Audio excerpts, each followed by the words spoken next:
Mga kaibigan, maligayang pagdating sa aking bagong explanation video.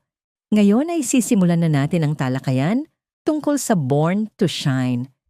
Kung nagustuhan ninyo ang video, huwag kalimutang mag-subscribe sa aming channel na Cinema Insight English. Para sa mga nanonood mula sa Facebook, ang link ng aming YouTube channel ay nasa video description. I-click lamang ang link at mag-subscribe upang makatanggap ng lahat ng mga update. Maraming salamat po sa inyong suporta. Isang tanong ang dahan-dahang yumanig sa lahat.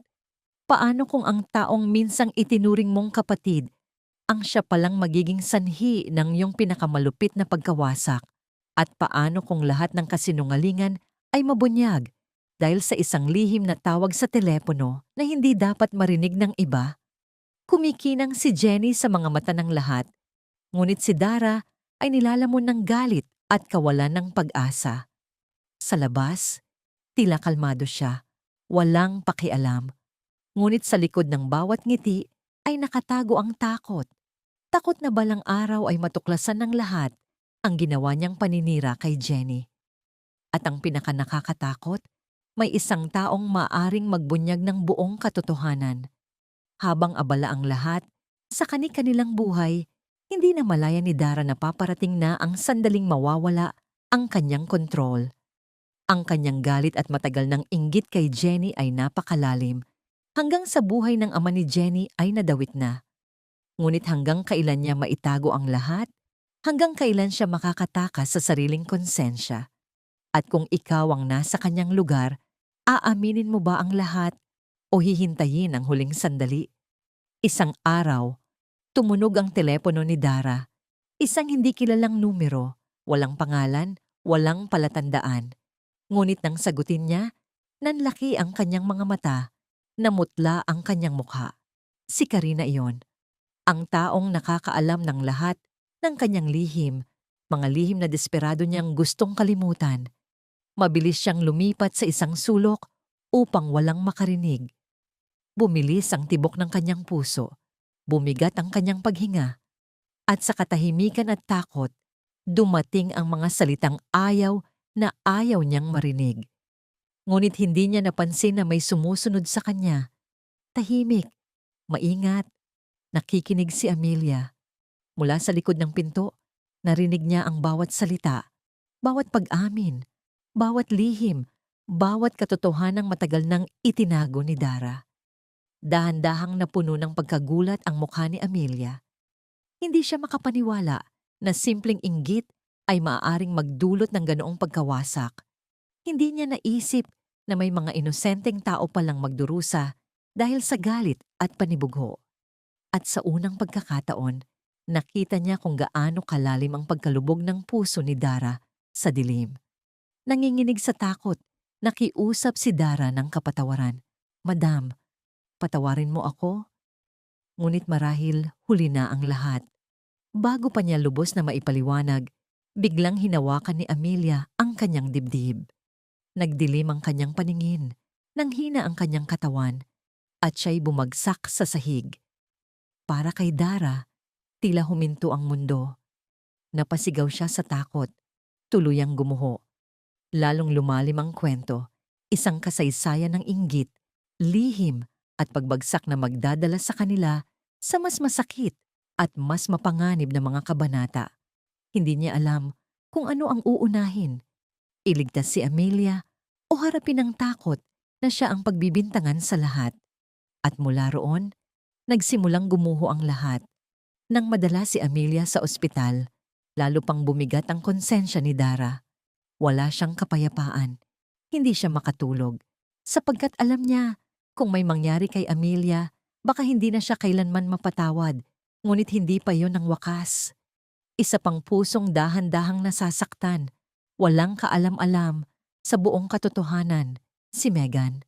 Nang malaman niyang nasa ospital ang kanyang lola, agad siyang nagmadali roon. Hingal, balot ng matinding pag-aalala. Gaano man siya kalakas sa paningin ng iba, sa sandaling iyon isa lamang siyang bata. Takot na mawalan ng mahal sa buhay. Nauunawaan ito ni Jenny. Walang pag-aalinlangan, lumapit siya kay Megan.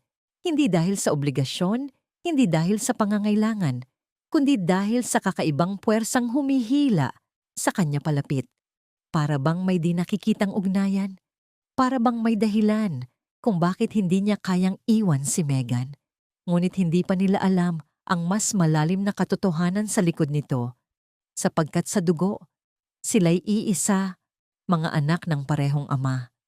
Ngunit sa ngayon, nananatili silang walang kamalayan. Sa katahimikan ng ospital, unti-unting nabuo ang isang ugnayan. Isang ugnayang hindi nila maipaliwanag. Sa gitna ng takot, lungkot, at kaguluhan, naroon si Jenny. Tahimik na nasa tabi ni Megan, tahimik na nag-aalaga. Megan, ano man ang mangyari, nandito ako. Simpleng mga salita, ngunit sapat upang punuin ang puso ni Megan. Sapagkat sa tuwing nararamdaman niyang nag-iisa siya, may isang taong handang manatili sa kanyang tabi. At mula sa sandaling iyon, nagsimula ang isang pag-uusap na lalo pang naglapit sa kanila. Nag-usap sila tungkol sa pamilya, sa mga pangarap, sa mga nawalang mahal sa buhay. Nang magsalita si Megan tungkol sa kanyang ama, malinaw ang matagal nang nakatagong sakit sa kanyang mga mata. Sinabi niyang mahal na mahal siya ng kanyang daddy. Ibinigay nito ang lahat. Nasa tabi niya sa bawat pangarap. Ngunit nanatili ang isang puwang sapagkat nawala niya ito sa murang edad. Tahimik na nakinig si Jenny. At sa sandaling yon, mas malalim niyang naunawaan ang kalungkutan ni Megan. Ngunit nagulat siya nang sabihin ni Megan na masuwerte siya dahil buhay pa ang ama ni Jenny. Patuloy na nagmamahal, patuloy na naroroon. Napangiti si Jenny, may luha sa kanyang mga mata, sapagkat tunay ngang ang pinakamalaking biyaya niya ay ang pagkakaroon ng amang si Perry. Isang ama na handang gawin ang lahat para sa kanyang anak. Ngunit nanatiling nakabitin ang tanong, paano kung balang araw matuklasan ni na Jenny at Megan ang katotohanan na sila'y pinag-uugnay ng dugo? At paano kung ang lihim na yon ang mismong maging dahilan ng pagkawasak ng kanilang ugnayan? Habang si Amelia ay nakikipaglaban para sa kanyang buhay sa ospital, habang si Dara ay nilalamon ng sariling konsensya, lalo namang nagiging malapit sina Jenny at Megan, at unti-unting lumalapit ang isang katotohanan. Lalong lumalim ang kwento. Isang kasaysayan ng konsensya, takot, at nakatagong ugnayan ng dugo na malapit ng magbago sa takbo ng kanilang buhay. Isang katotohanang hindi na kayang itago ng panahon. At kapag lubos na nabunyag, wala nang buhay ang mananatiling pareho. Kung ikaw si Jenny, mapapatawad mo ba ang mga nagsinungaling sa'yo? Kung ikaw si Megan, matatanggap mo ba ang katotohanang babago sa buong pagkatao mo? At kung ikaw si Dara, matapos ang lahat ng kanyang ginawa, karapat-dapat pa ba siyang patawarin? Maraming salamat sa panonood ng buong video. Para mapanood ang susunod na episode explanation, huwag kalimutang mag-subscribe Cinema Insight English Channel.